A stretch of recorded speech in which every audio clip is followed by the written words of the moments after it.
আমাদের দেশে একটা কথা বেশ জোরে সোরে প্রচলিত আছে, আর তা হলো আমরা অনেকেই বলি জন্ম, মৃত্যু এবং বিয়ে এই তিনটি আল্লাহ তাআলার হাতে।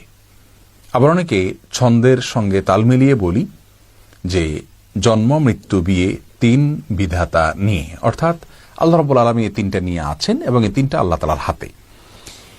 আপাত দৃষ্টিতে মনে হচ্ছে যে এটি তাকদীরের প্রতি বিশ্বাস এর কথা প্রকাশ করা ভালো কথা, কিন্তু মূলত এটি আল্লাহ রাব্বুল আলামিনের যে তাকদীর রয়েছে সেটাকে সীমাবদ্ধ করার শামিল। শুধুমাত্র জন্ম, মৃত্যু, বিয়ে কেন, সব কিছুই আল্লাহ রাব্বুল আলামিনের হাতে, সব কিছুই আল্লাহ রাব্বুল আলামিনের তাকদীরের অধীনে।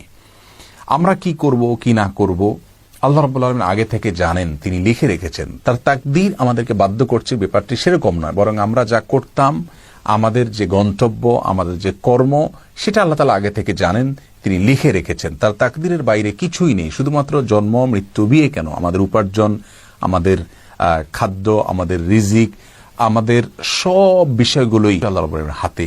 ওই অর্থে কোরআন কারীমে আল্লাহ রাব্বুল আলামিন বলেছেন ওয়াকুল্লু সাগীরিন ওয়া কাবীরিন মুস্তাতার, প্রত্যেক ছোট বড় সব বিষয় লিপিবদ্ধ রয়েছে।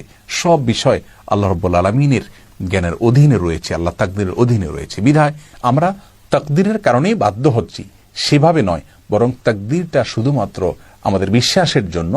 আর কর্মের জায়গা আমাদেরকে ঠিকই পরিশ্রম করে যেতে হবে।